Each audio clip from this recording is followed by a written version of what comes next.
Ustedes se preguntarán, profe, ¿por qué hemos vuelto a comportamiento en la mayoría de sus clasificaciones? Bueno, porque hoy día vamos a hacer un mini resumen de todo lo que hemos aprendido durante clases, durante estos 2 meses. Entonces, la primera unidad que vimos fue la unidad de ciencias naturales, comportamiento de materia y sus clasificaciones, ¿ya? Donde hablamos de los elementos puros y los compuestos, ya que hablamos que son los elementos, son los átomos organizados en esta tabla periódica, los átomos de los diferentes elementos organizados. ¿Qué son los compuestos? ¿Ya? Hablamos también de que los compuestos son 2 átomos o más juntos que forman un nuevo compuesto, ¿cómo se llama esto? Una nueva partícula. ¿Ya? Hablamos de mezclas, que todo está compuesto por mezclas. Existen las mezclas homogéneas, ¿ya? Que son estas que no se pueden dividir, o sea, se pueden dividir, pero es muy complicado y que a simple vista no se nota que son una mezcla, se ven iguales. Y las mezclas heterogéneas, que eran las mezclas que sí se pueden dividir, fácilmente separar, y a simple vista nosotros podemos determinar cuáles son los participantes de estas mezclas. ¿Ya? Entonces vimos mezclas heterogéneas, homogéneas. Vemos método de separación, filtración, decantación, tamizado, destilación, ¿ya? Etcétera. Y hicimos esa tarea. Después, ¿cómo se comportan los gases? ¿Ya? Hablamos de los gases, que los gases podemos distinguirlos muy fácilmente de sólido y líquido porque sus partículas están totalmente separadas. ¿Ya? Podemos diferenciarlo por la unión y los movimientos de sus partículas. Hablamos de la teoría cinético-molecular, ¿ya? Que permite predecir y explicar el comportamiento de un gas. Lo mismo, habla de que cuánto están separadas las partículas, que las partículas de los gases están en movimiento constante y aleatorio, ¿ya? Que las partículas de los gases no ejercen fuerza de atracción entre ellas, ni de repulsión, y a medida que aumenta la temperatura de un gas, también se incrementa la velocidad con la que se mueven las partículas. ¿Ya? Hablamos de las características de los gases, que yo les expliqué con un globo, que tenemos la fluidez, compresión y difusión, en donde la fluidez ya es la capacidad para completar de manera uniforme todo el espacio. O sea, por ejemplo, de llenar un globo. La compresión es disminuir su volumen, ¿ya? Cuando se le presiona, por ejemplo, apretar el globo. Y la difusión es la capacidad que tienen los gases para desplazarse a través de los espacios. Y ahí podemos darnos cuenta que los gases están en todas partes, porque aquí podemos ver en todos los espacios, de hecho no los podemos ver, pero podemos respirar a través de los gases, nos damos cuenta que los gases están en todos los espacios. ¿Ya? ¿Ya? También vimos la presión y la temperatura, que si aumenta la presión, aumenta la temperatura. ¿Se acuerdan? Ya vimos este mapita. Hablamos de las leyes de los gases, la ley de Boyle. ¿Ya? El volumen de un gas varía de forma inversamente proporcional a la presión si la temperatura permanece constante. ¿Qué quería decir eso? Que si la temperatura no se toca, permanece igual, ¿ya? El gas aumenta al mismo tiempo que su presión disminuye. Si la temperatura no cambia y yo aumento la presión de un gas, ¿ya? El volumen, el volumen disminuye, ¿ya? Es inversamente proporcional. Yo aumento uno, disminuye el otro, ¿ya? Tenemos la ley de Gay-Lussac, en donde explica que la presión de una masa de gas cuyo volumen se mantiene constante, o sea, no tocamos el volumen, es directamente proporcional a la temperatura que posee. Entonces, la presión, si yo aumento la presión, aumento la temperatura. Yo disminuyo la presión, disminuyo la temperatura. Hablamos de la ley de Charles, ¿ya? Que expresa la relación constante entre la temperatura y el volumen de un gas. Entonces, si yo aumento el volumen de un gas, se aumenta la temperatura. Si yo aumento la temperatura, el gas se empieza a volver loco, empieza a saltar para todos lados, por lo que aumenta el volumen. Si yo disminuyo la temperatura, disminuye el gas, disminuye el volumen. Y eso lo podemos ver en los estados de la materia también. ¿Ya? Un gas que rellena todo un globo, si yo lo empiezo a disminuir la temperatura, se empieza a comprimir, ¿ya? Y empieza a volverse un líquido. Después pasa un sólido, ¿ya? Aquí vimos y habíamos visto varios ejercicios. Y yo les expliqué este triangulito que podían usar el triángulo invertido para entenderlo. Ya, bueno, igual lo podemos dar vuelta, igual lo van a entender, podemos entenderlo. ¿Ya? Y expliqué la ley de los gases a grandes rasgos.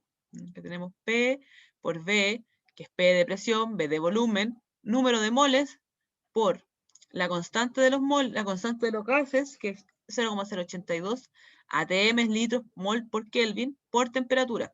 Y que la temperatura que siempre se mide en Kelvin, que son 273,15 grados, ¿ya?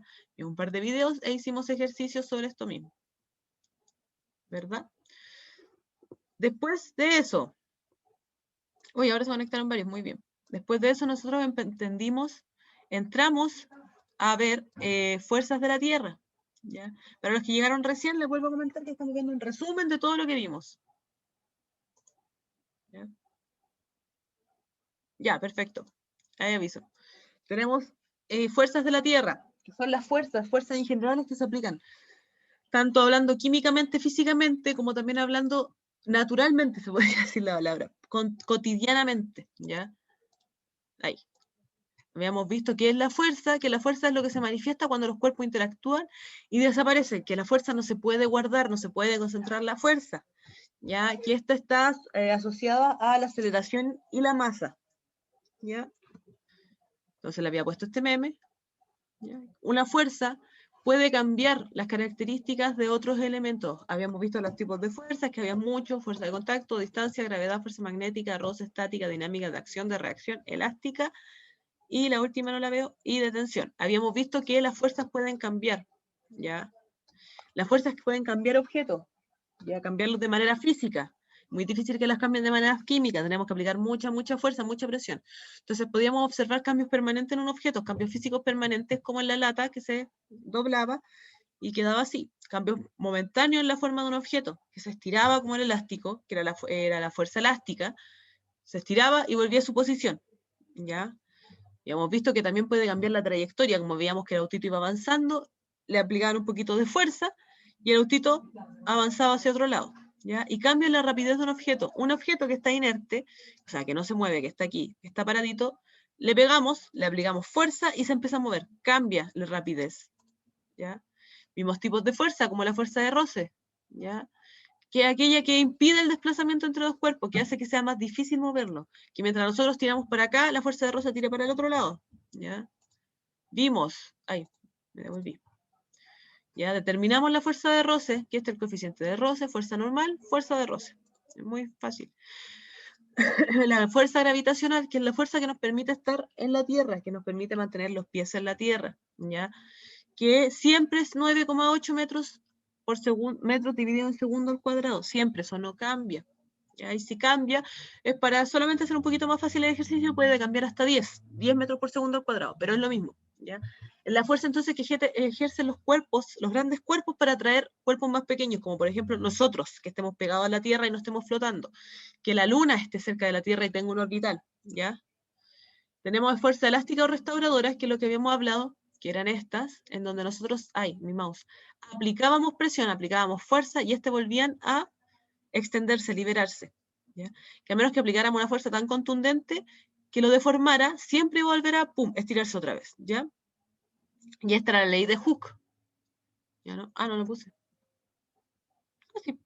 Bueno, la ley de Hooke, la que nos habla del tema de que en un, hoy siempre se me olvida el nombre, un muelle, que son estas cositas de acá, si nosotros lo estiramos y lo soltamos, va a volver a su forma. Y si nosotros lo estiramos, va a ejercer la misma fuerza para volver como la que nosotros estamos para estirarlo, ¿ya? Vimos presión y fuerza, ¿ya? Que la presión es inversamente proporcional al área. ¿Qué quiere decir esto? Entre menor área haya, mayor presión hay. Por eso pusimos el ejemplo del lápiz, ¿ya? Entre mayor área, menor presión hay, ¿ya? Entonces, si nosotros tenemos áreas más pequeñas y aplicamos presión, esta presión va a ser mayor a que si tenemos un área gigante y le aplicamos presión. Va a ser mucho menor, se va a sentir mucho menos, ¿ya? Y que esto está relacionado con la misma fuerza, ¿ya? Voy a pausar 5 segunditos. Déjame dejar de compartir.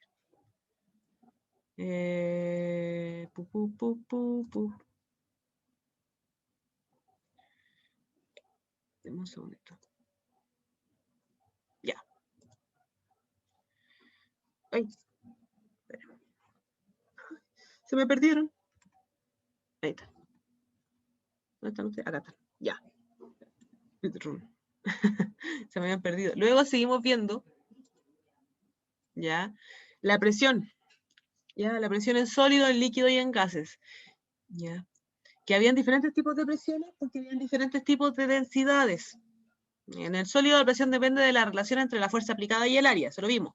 En el líquido, la presión hidrostática es la fuerza que ejerce un líquido en reposo sobre las paredes de un recipiente. O sea, lo que les explicaba, cuando nosotros nos metemos a una piscina, hay una presión, y esa presión empuja el cuerpo hacia adentro. Ya lo empuja.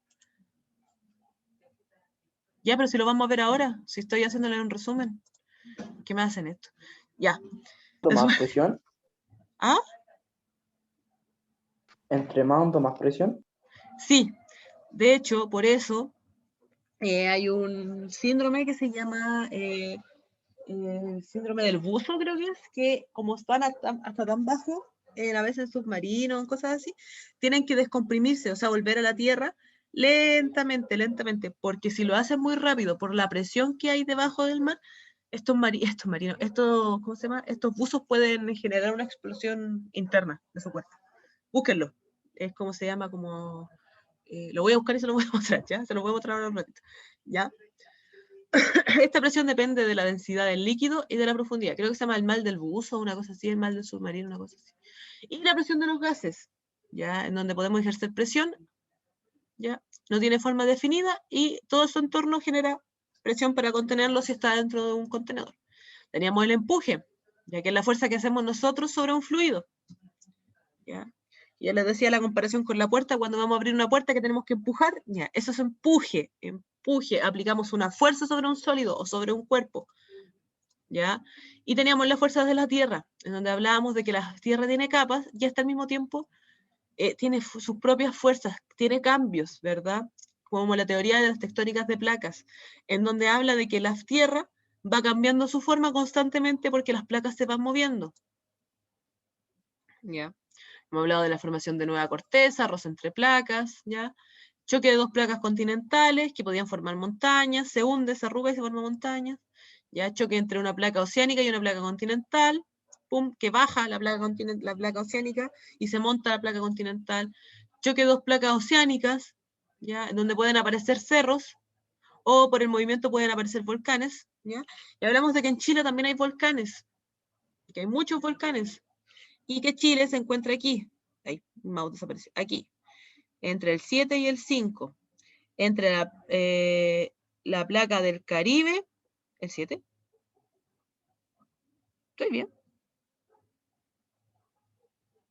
sí, placa pacífica, no, pues no está bien, pues deberíamos estar aquí, 7, 8, a ver, no, mentí, entre la placa del Pacífico y la placa de Nazca, ¿era eso?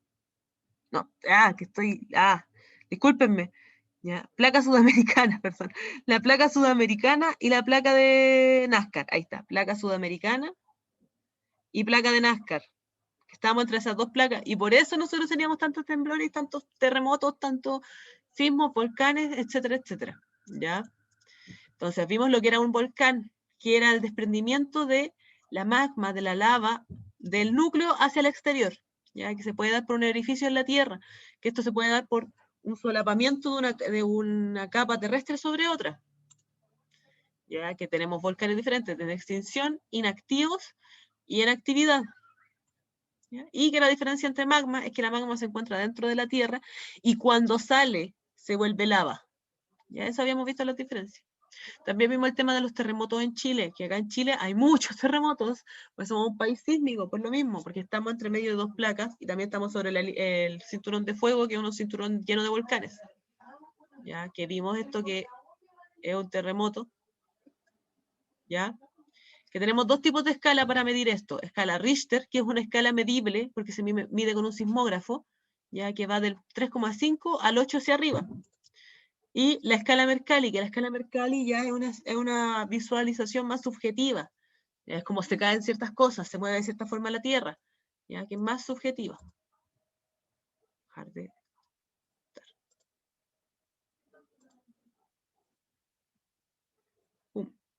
Ahora. ¿Dónde están ustedes? Ahí están ustedes. Teníamos también, continuamos con el tema de fuerzas de la Tierra.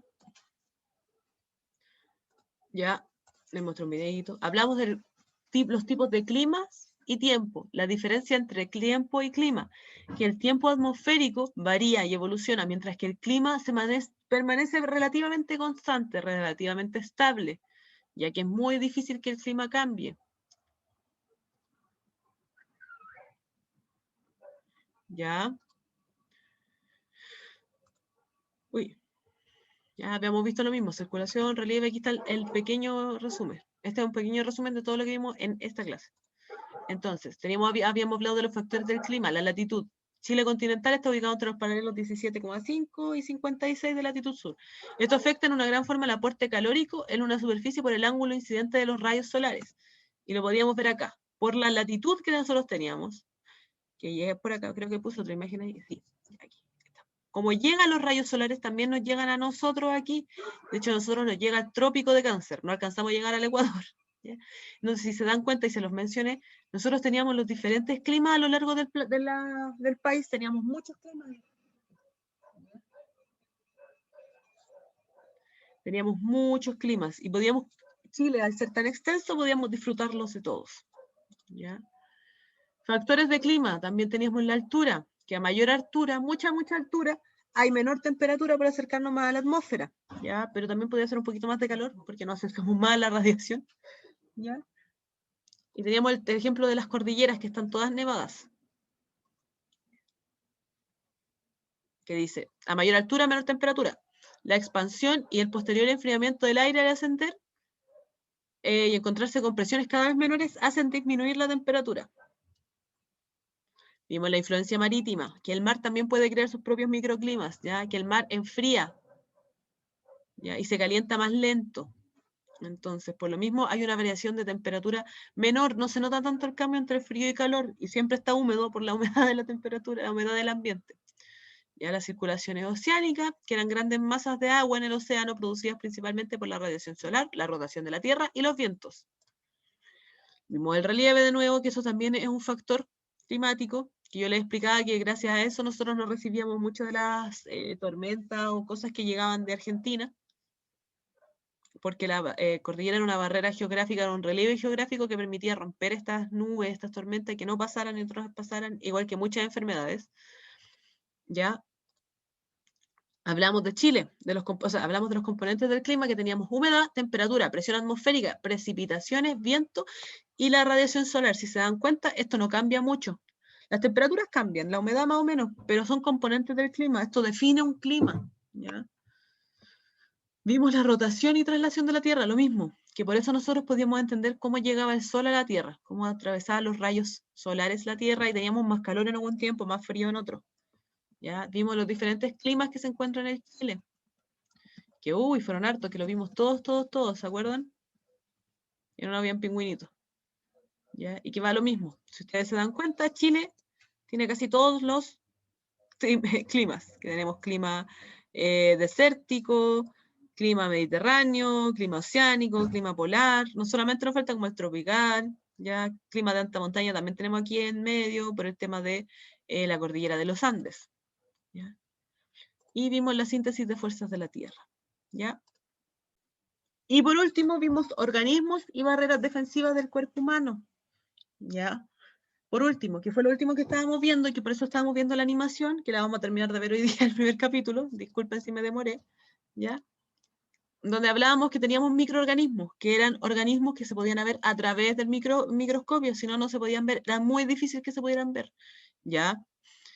Que son de tamaños reducidos, que podemos encontrar organismos procariota y células eucariota. Los procariotas son los que tienen su núcleo ahí extendido, abierto, lo pueden ver ustedes, chiquillos, si pudieran ver un microscopio, todos podríamos verlo hasta ahí, ¿ya? Y los eucariotas somos nosotros estamos conformados de células eucariotas, nuestro tejido, nuestros órganos, nuestros ojitos, manos, ¿ya?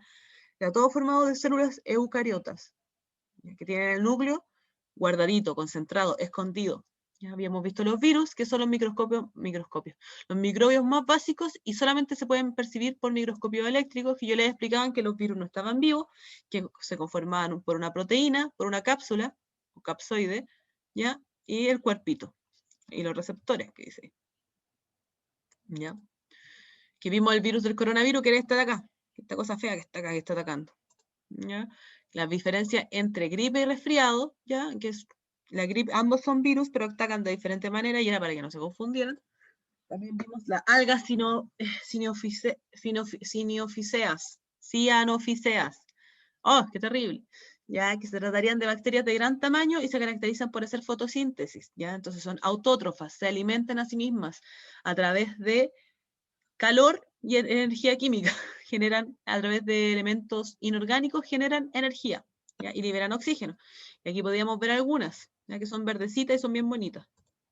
Vimos los hongos como la levadura para hacer pancito, que también cuando hay un experimento, si se contamina, se llena de hongos.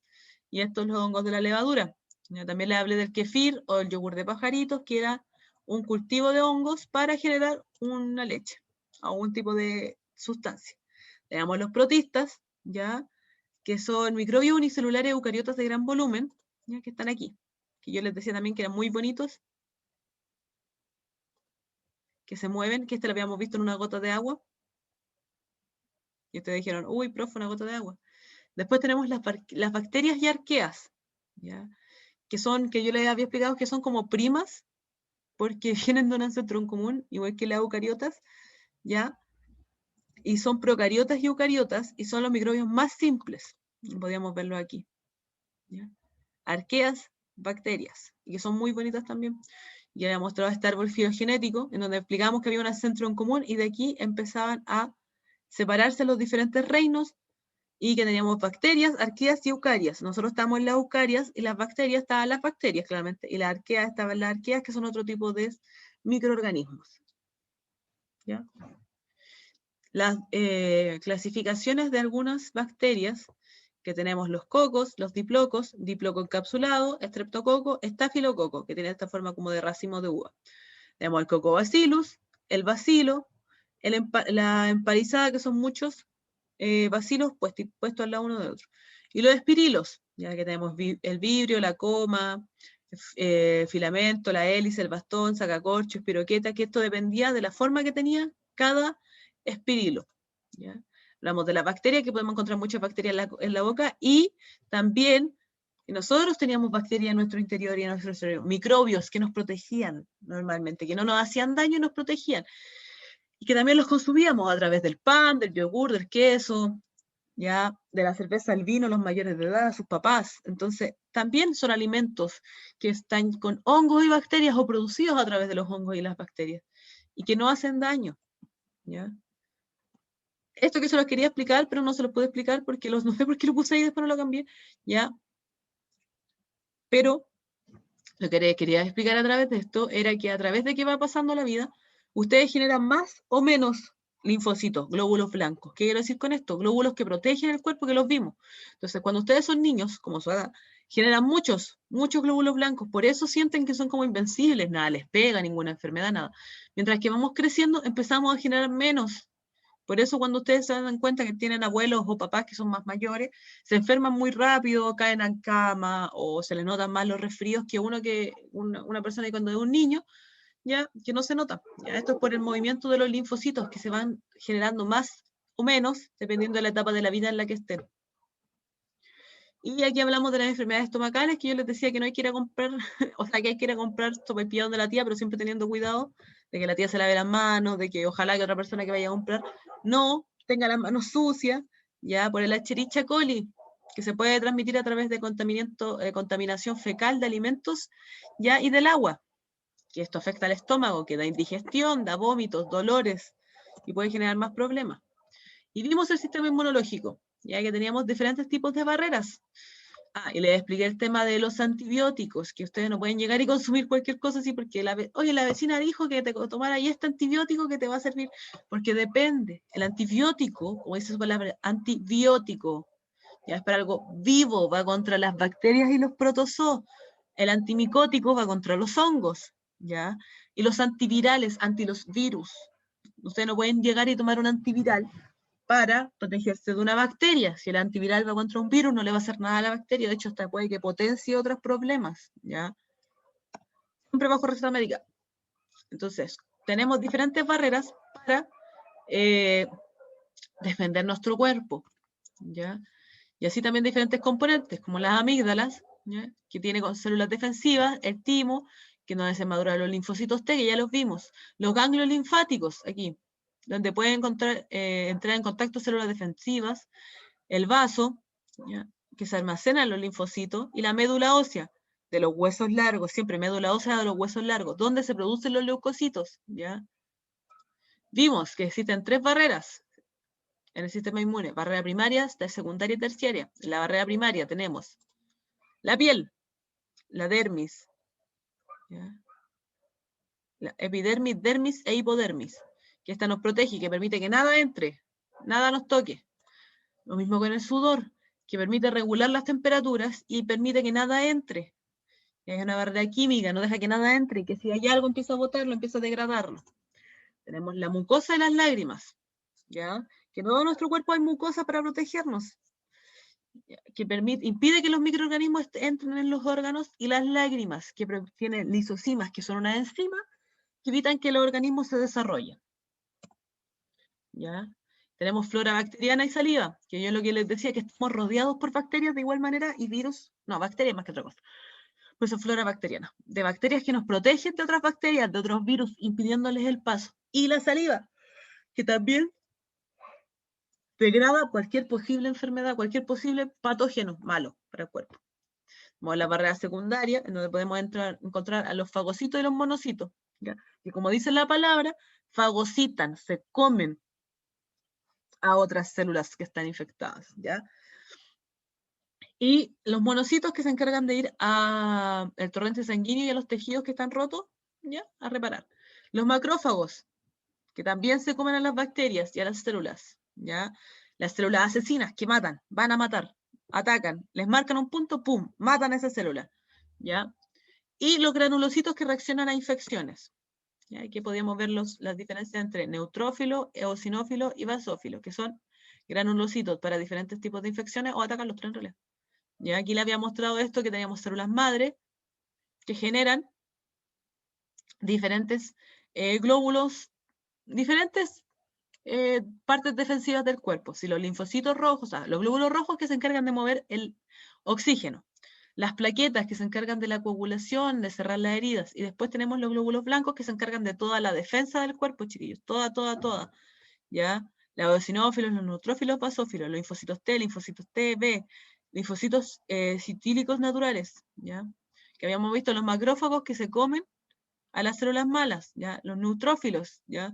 Que van hacia las infecciones y se comen y destruyen a los patógenos. O sea, aquí habíamos visto lo mismo, Y las barreras terciarias, donde teníamos los linfocitos T y los linfocitos B, que los vamos a ver acá.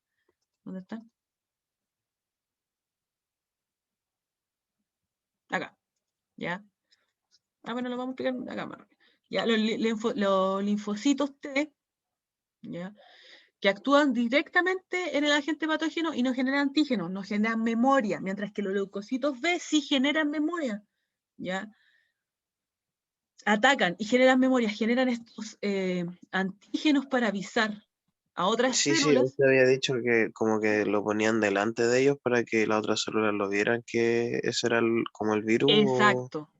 Sí, miren, reconózcanlo. La próxima vez que vengan, ustedes tienen que atacar. ¿Listo? Listo. Así. ¿Ya? Muy bien, muchas gracias por recordarlo, me encanta. ¿Ya? Lo que aparece aquí, antígeno. Generan células de memoria, ¿ya? O generan células plasmáticas, ya que secretan anticuerpos. Van botando para ayudar. Y las células de memoria, que reconocen a los patógenos, reconocen los antígenos, esto cosito, reconocen si viene algún organismo maligno, ¿ya? Lo mismo, aquí, pum, patógeno, se lo comen, deja los receptores para afuera, llega el linfocito T, empieza a generar antígenos para avisar, receptores, genera memoria, ¿ya? Y empiezan a atacar. Y la célula infectada al final termina siendo destruida. Las vacunas, que son el antígeno, o sea, para que genere memoria a la célula, es lo que dicen siempre, es el virus o la bacteria debilitada para que el cuerpo se acostumbre, ¿ya? Y así, si llega cualquier enfermedad, no les pegue más fuerte y termine en una enfermedad grave. La alergia, que es lo que les decía, que es una respuesta exagerada del cuerpo a algún patógeno, algún organismo que entra, no es una reacción así como, uy, entró esto, ya déjalo que salga solito, no, es como alerta roja, hay que sacarlo, nos vamos a morir, así. ¿Ya? Pero no es necesariamente eso. Y que una alergia, chiquillos, les puede llegar en cualquier momento porque la primera vez que entra el patógeno a su cuerpo lo reconoce. Y la segunda vez genera esta respuesta alérgica. ¿Ya? Los trasplantes, que es por el antígeno, ¿ya? Que se genera porque el cuerpo no acepta como parte del mismo cuerpo un órgano. Y por eso la gente tiene que consumir medicamentos casi toda la vida. Tenemos enfermedades autoinmunes, que habíamos hablado de la esclerosis, de la artritis, ¿ya? Y del VIH-Sida, que también era una enfermedad inmune que afectaba las células CD4, ¿ya? Que acá en Chile ha ido aumentando mucho las personas con VIH-Sida, pero también muchas personas que se cuidan. Y lo que yo les decía, que no es un problema, que a pesar de que es una enfermedad muy grave, tampoco es un tema que se va a ser juzgado, ¿ya? Yo creo que ya se los dije, que las personas que tienen VIH-Sida toman medicamentos, la triterapia, por ejemplo, ¿ya? Y son indetectables, o sea, pueden mantener una vida normal siempre cuidándose me refiero usando condón, método anticonceptivo, y además cuidándose, no dejándose tomar las pastillas, ¿ya? Entonces, a pesar de que hace años atrás esta enfermedad se veía como algo, un tabú, ¿ya? Y aparte de eso también se veía como una sentencia de muerte, con los años nos hemos ido dando cuenta que no es así, ¿ya? Con los años nos hemos dando cuenta de que no es una sentencia de muerte, que la gente puede vivir y puede hacer una vida. Es igual que muchas enfermedades que aparecen, que la gente puede ir manteniendo, cuidando, y uno sigue haciendo su vida, solamente tiene un poco de cambio, ¿ya? Para que ustedes, chiquillos, vayan de a poco también concientizándose y dándose cuenta que esto no es mortal, o sea, si es mortal si no se cuidan, pero no es como una sentencia de muerte, ¿ya? ¿Por qué? Porque hasta hace muy poco el VIH era considerado así como que una persona que tenía VIH era cochina, era sucia, no había que acercarse. Y no, VIH se pueden contagiar, chiquillos, porque pasó, por ejemplo, en un hospital de Talca, bueno, no, el Talca no, creo que fue en Arica, bueno, en un hospital del norte en donde se filtró sangre con VIH y hubieron traspasos de esa sangre a personas que se contaminaron y se contagiaron con VIH. Y eso no fue porque fueran cochinos, o el tema de amar a otra persona, o el tema de mantener relaciones sexuales con una persona, ¿ya? Y que a veces pasa que se rompen los condones, los preservativos, los profilácticos, o que no están las condiciones suficientes de protección y se contagian, y eso no es ser sucio, eso es cosa de la vida. Igual que se le puede pegar cualquier otra enfermedad, contagiar cualquier otra ITS a través de estas mismas condiciones. Entonces, a mí me gustaría que en algún momento ustedes, si escuchan a alguien hablar más de personas que tengan VIH, conversen y explíquenle que no es de una persona que sea cochina, sucia, drogadicta. No, nos tiene relación directa con personas que son malas. Son enfermedades que llegan a la vida. Y ya. Y hay que vivirlas y enfrentarlas. Y aquí una síntesis. ¿Qué es lo que nos faltó? Aquí vamos a ver, seguir viendo esto. Que lo que nos faltó en esta síntesis ver eran los efectos que producían las grandes empresas, la contaminación a nuestra vida. Que lo vamos a ver en la próxima clase. Ahora,